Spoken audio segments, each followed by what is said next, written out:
बिस्मिल्लाहिर्रहमानिर्रहीम अस्सलामु अलैकुम रहमतुल्लाह। सूरत हाल जितनी कॉम्प्लिकेटेड और पेचीदा होती जा रही है इस्टेब्लिशमेंट को उतनी पाकिस्तान की अब फ़िक्र बढ़ती जा रही है और इस्टेब्लिशमेंट मुसलसल गौर व फ़िक्र कर रही है और इन हालात से निकलने के लिए इस सिचुएशन को कंट्रोल करने के लिए मुसलसल जो है वो कोशिशें कर रही है और इस्टेब्लिशमेंट के ऊपर इस वक्त भारी ज़िम्मेदारी आयद होती है, जहाँ पर ये तरमीम करने के लिए इतनी भागदौड़ की जा रही है। तरमीम करने के लिए इनकी जानिब से बड़े हाथ पाँव मारे जा रहे हैं, तरमीम करने के लिए इनकी जानिब से बड़े मनसूबे बनाए जा रहे हैं। वहाँ पर अब तमाम के तमाम इदारे बिल्कुल फारिग हो चुके हैं। कातिब भाई जैसा को फारिग कर दिया गया है, चीफ इलेक्शन कमिश्नर को फारिग कर दिया गया है और मुल्क के अंदर एक किस्म की एमरजेंसी की और मार्शल लॉ की सूरत हाल पैदा हो चुकी है, अमरीत की सूरत हाल पैदा हो चुकी है। देखिए, इस्टेब्लिशमेंट क्यों ज़रूरी है पाकिस्तान के अंदर। इमरान खान और ख़ास तौर पर पीटीआई ये बात समझती है, उनको इस बात का अंदाज़ा है, उन्हें इस बात का नॉलेज है कि पाकिस्तान में अगर किसी के पास इख्तियार, पाकिस्तान में अगर किसी के पास पावर, पाकिस्तान में अगर किसी के पास अथॉरिटी मौजूद है तो वो पाकिस्तान की इस्टेब्लिशमेंट है। अब देखिए, ये वाला जो हफ़्ता शुरू हुआ है ये बड़ा अहम तरीन हफ़्ता है, बहुत अहम तरीन हफ़्ता है, क्योंकि पिछले हफ्ते जो डेवलपमेंट्स हुई उसमें एक तो एससीओ का समिट हुआ, बहुत बड़ा इवेंट। उसके बाद इन्होंने तरमीम की कोशिश करनी थी जो कि जुमे को 2 दिन होनी थी, वो तरमीम नहीं हो सकी। उसके बाद सुप्रीम कोर्ट ने वजाहती बयान एक बार फिर से जारी कर दिया। इमरान खान की एहतजाजी कॉल जो है बड़ी कामयाब रही। अब इस्टेब्लिशमेंट के पास सारी मामला बॉल जो है वो चली गई है कि इस्टेब्लिशमेंट क्या करे। 2-3 ऑप्शन है। ये वाला हफ़्ता जो है बड़ा अहम तरीन हफ़्ता है। इस हफ़्ते में मखसूस नशस्तों के ऊपर अमल दरामद, आइनी तरमीम का खट्टी कट्टा भी निकल जाएगा और काजी फायज़ ईसा की छुट्टी के बाद जस्टिस मंसूर अली साहब बतौर चीफ जस्टिस पे आ जाएंगे। तो इस हफ़्ते जो है वो सारा का सारा डिपेंड किया जाता है इस निज़ाम के ऊपर, इस हुकूमत के ऊपर कि वो किस तरह से रिस्पॉन्स करते हैं। ख़ास तौर पर इस्टेब्लिशमेंट जो है वो किस तरह से रिस्पॉन्स करती है। इस्टेब्लिशमेंट तो ख़ास तौर पर पिछले कई दिनों से एक्टिव है और जिस तरीके से इमरान खान के ऊपर मुलाकातों के ऊपर पाबंदी लगाई गई, इमरान खान को पाबंदी का शिकार किया गया, उसका मकसद यही था कि इमरान खान को पहले अपनी पार्टी से अलग किया जाए, लोगों से अलग किया जाए और इमरान खान के साथ इंटरेक्शन की जाए। इमरान खान के साथ 1 to 1 जो है एक मुलाकात की जाए, इमरान खान के साथ 1 to 1 इंटरेक्शन करके और कोई ना कोई रास्ता निकालने के हवाले से बातचीत की जाए। तो लास्ट वीक में इमरान खान के साथ जीएचक्यू के अंदर मुलाकातों की ख़बरें आई और उसके बाद डायरेक्ट कम्युनिकेशन की भी ख़बरें सामने आई कि बातें हो रही हैं। और इस्टेब्लिशमेंट के अंदर इस वक्त बहुत सारे लोग हैं जो इस बात को समझते हैं कि हमें अब बिल्कुल भी क्राइसिस की तरफ नहीं जाना चाहिए, पाकिस्तान को बंद गली से निकालना चाहिए। और उन्होंने लास्ट वीक के अंदर जो डेवलपमेंट्स हुई हैं उसकी रोशनी में ये सारी रिपोर्ट्स पिछले 24 घंटों में सामने रखी हैं, क्योंकि पिछले 24 घंटों में बड़ी हलचल रही, बड़ी वहाँ पर गहमा गहमी रही, बड़ा तहलका खेज़ किस्म का यह वीकेंड और पिछले हफ्ते का अख्ताम हुआ। उसमें ये तमाम इंटेलिजेंस रिपोर्ट्स रखती गई हैं इस्टेब्लिशमेंट के सामने। इसी वजह से इस हफ्ते को बड़ा अहम जाना जा रहा है। अब रिपोर्ट्स क्या रखी गई? पहले रिपोर्ट रखी गई एससीओ की कि एससीओ ने पाकिस्तान की जो इकनॉमिक और पाकिस्तान की जो पॉलिटिकल सिचुएशन है उसके ऊपर अपने तहफ़्फ़ुज़ात का इज़हार किया।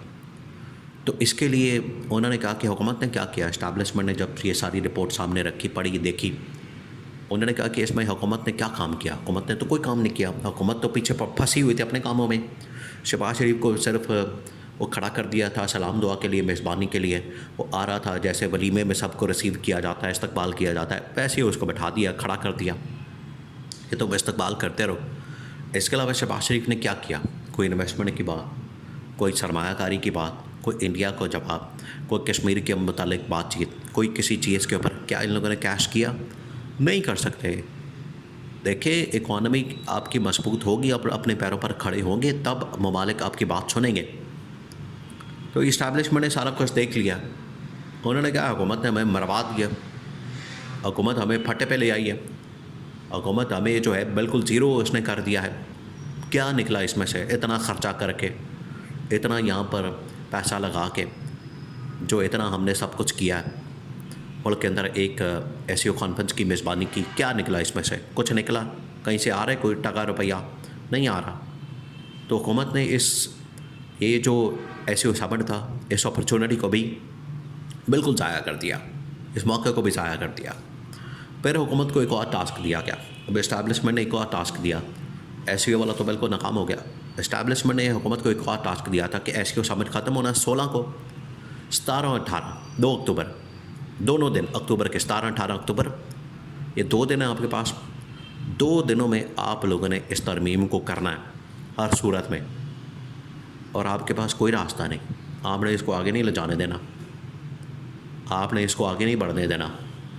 ये ना हो कि 2 दिनों के अंदर आप बिल्कुल भी ना कुछ कर सकें, और हमें ख़दशात हैं कि आप नाकाम हो सकते हैं। आप इन 2 दिनों के अंदर कुछ नहीं करेंगे, हमें ख़दशात हैं। ये इस्टेब्लिशमेंट ने इनके सामने ये मामला रखा और कहा कि हमें ख़दशात हैं, और मज़े की बात यह कि इन्होंने इस्टेब्लिशमेंट ने हुकूमत के मतलब जो ख़दशात का इज़हार किया, ये ख़दशात पूरे हो गए, और बिल्कुल उसी तरह से हुआ कि ये तरमीम पास करवाने में नाकाम हो गए। तरमीम इनकी जानिब से पास नहीं करवाई जा सके। तो इस्टेब्लिशमेंट उधर भी सर पकड़ के बैठ गई कि अब इनका क्या किया जाए। इन्हें SCO का कहा जाता है, ये वो कामयाब नहीं करवाते। इन्हें तरमीम का कहा जाता है, ये वो पास नहीं करवाते। मौलाना के 8 बंदे तोड़ने का कहा जाता है, ये वो नहीं कर सकते। क्या किया जाए इनका? फिर इमरान खान से रब्ता करना मजबूरी बन चुका है। ये जो हफ्ता है, अब ये हफ्ते नज़र आ रहा है कि कादी फाइज ईसा जा रहा है, जस्टिस मंसूर अली शाह आ रहा है, और ऊपर से वजाहती स्टेटमेंट्स आ गए हैं सुप्रीम कोर्ट के। अब बिल्कुल बंद गली के अंदर हुकूमत चली गई है, तो यहाँ से निकलना अब इनके लिए नामुमकिन है। इस वजह से इस्टेब्लिशमेंट ने तो फैसले कर लिए हैं।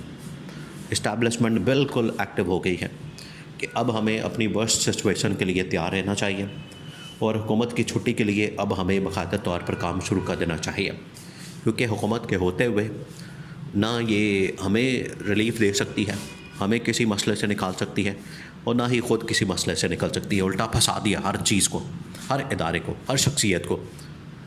कादी फाइज ईसा को लारा लगा के रखा। कादी फाइज ईसा इनके लिए सहूलतकारी करते करते करते बेचारा वो फारग हो गया। तो इस्टेब्लिशमेंट भी ये ना हो कि इस्टेब्लिशमेंट इनकी सहूलतकारी करते करते बिल्कुल ही फारग हो जाए। तो बेहतर ये है कि अपना रास्ता खुद चुना जाए।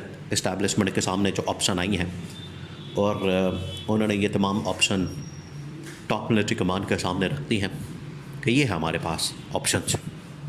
इस हुकूमत को घर भेजना, छुट्टी कराना, कादी फाइज ईसा की छुट्टी कराना, और आगे अगर इलेक्शन खुल गया तो इतना बड़ा खाता खुल जाना है जिसे हमें रोकना है। तो मज़ीद शर्मिंदगी से बचने के लिए इमरान खान के अलावा हमें कोई ऑप्शन नज़र नहीं आता।